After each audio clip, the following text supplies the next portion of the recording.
All right, welcome to day 11. So I want you to feel encouraged to be able to mix up the practice. Today we're going to do a more restorative, a quicker, a mellower sequence to just ground you.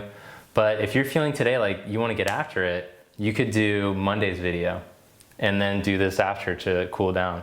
So I want to give you that freedom throughout this challenge. If you feel like there's a day where it's really just, you have a time crunch or you really just need to mellow out, you're doing yoga at night, feel free to switch around the videos, but this one's going to be kind of mellow. I hope you enjoy it. Please make sure to hit the like button, subscribe, and leave a comment below. Let me know how it's going.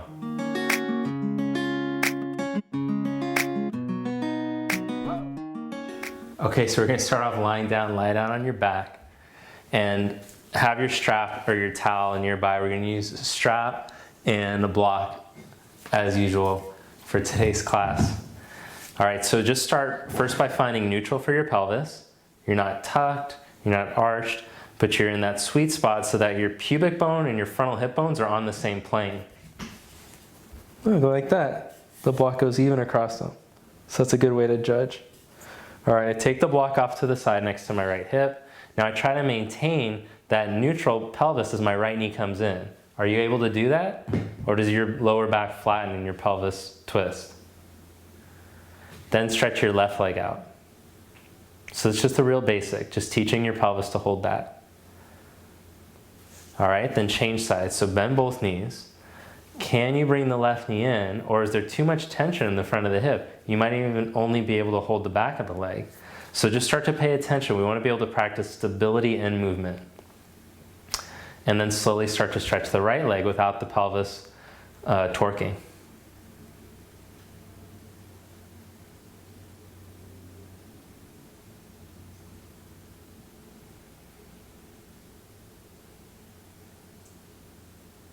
Then set that foot down, take the right leg straight up in the strap. Okay, to get the foot in the strap, you might lose the pelvis a little bit, but then reset it and let the right hip crease release down and away from you as you stretch the left leg out. Maybe I should move the block so you could see better.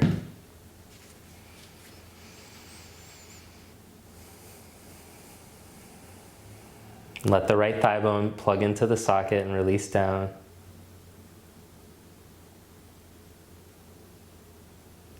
So these Supta Pada and Gushtasana exercises, these are stretches. These are great to do after you exercise. So lots of people ask like, oh, I want like a specific thing. I do jujitsu and I want to stretch, or I do tennis and I want to stretch after. Right? Yeah, there's like all kinds of little things that I would do like for your specific, if a tennis player, they mess up they have to do these stretches for the wrist because of the torque on the racket, or golfer has to do. But these are just great stretches that anybody can do after any exercise. Take the block up against your right hip and then start to open your right leg off to the right.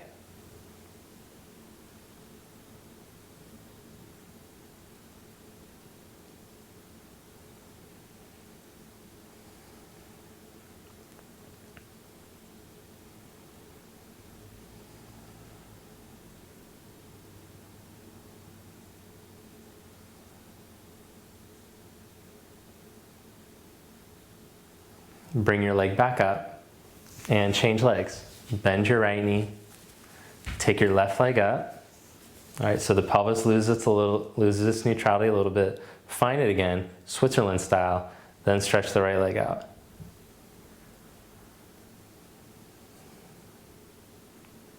Because it's neutral, if you didn't catch it.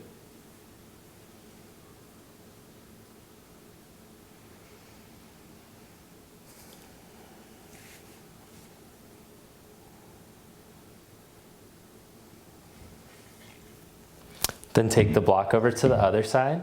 It's pinned right up close to the hip.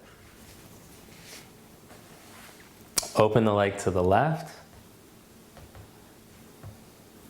And this just keeps the pelvis from falling over with the leg. So the right leg stays anchored. I reach to the right heel. My right leg is active. It's not doing Shavasana. It's doing Tadasana actions, mountain pose actions. So the heel of the foot stretches evenly. The thigh bone plugs in. And just notice if there's any restriction across the chest. Let the chest spread. as you breathe.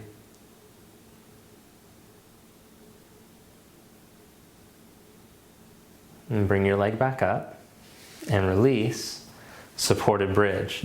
Lift your hips and take the block underneath the sacrum, which is just above your buttock.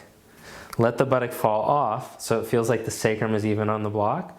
Turn up onto the top shoulders and let the chest open. Then without the butt tucking, bring one leg up in the table and then the other. Let the butt continue to drop off. Then if the hamstrings are long enough, you could stretch the legs all the way up or just part of the way up.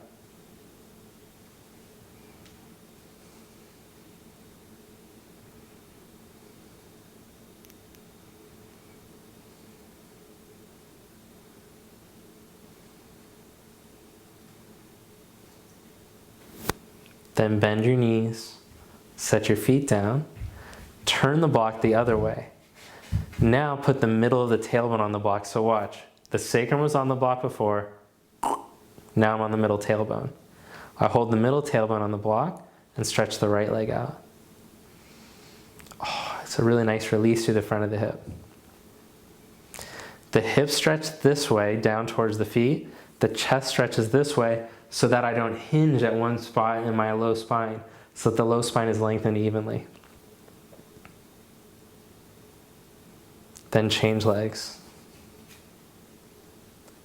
Oh, it's subtle, but it's so nice across the front of the hip. Especially if you have to spend a lot of time seated, like if you sit at a desk job, or you drive a bunch, or you binge watch Narcos or something, whatever your thing is, that you have to spend a lot of time seated. This is good for it.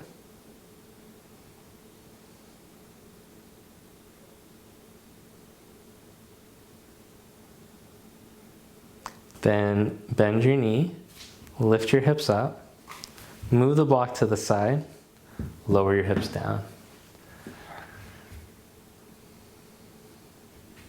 Cross your right ankle over your left knee and hug in.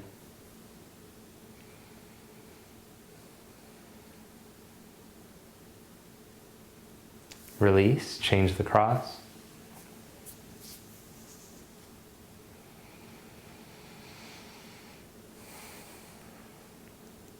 And then stretch your legs out for Shavasana, corpse pose.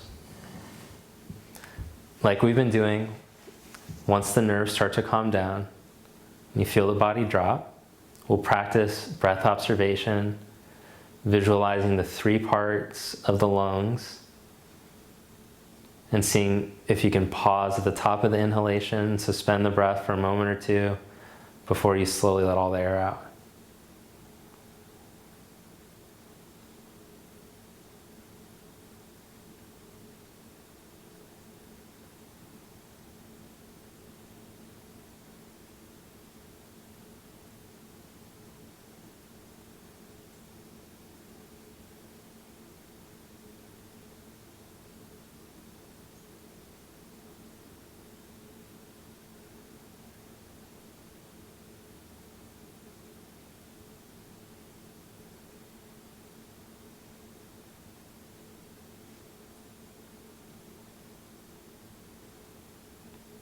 And go back to normal breathing.